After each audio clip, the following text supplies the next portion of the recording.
Start. வணக்கம். இன்று நான் ரிவ்யூக்கு எடுத்திருக்கும் புத்தகம் பேசும் புத்தகம். இந்த புத்தகத்தை எழுதியவர் ஸ்ரீஹரி என்று 5ஆம் வகுப்பு படிக்கும் மாணவர். இந்த புத்தகத்தை வெளியிட்ட பதிப்பகம் குட்டி ஆகாயம். வாங்க கதைக்குள் போகலாம்.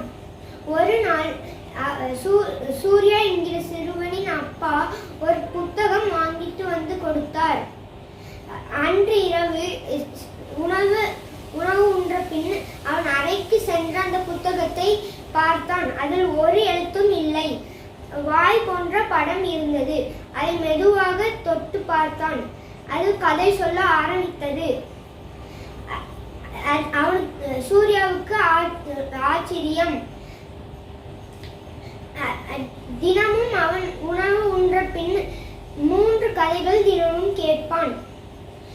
ஒரு நாள் அவன் உணவு உண்ற பின் கதை கேட்க செல்லும் போது அந்த புத்தகம் இல்லை.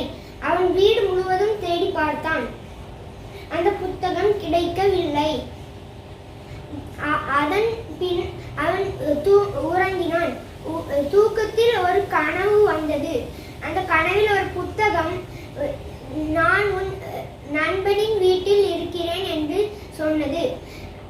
நேற்று நீ விளையாட சென்ற போது என்னையும் எடுத்து சென்றாய். வரும்போது நீ கொண்டு வராமல் அங்கேயே வைத்து வந்து விட்டாய் என்று சொன்னது.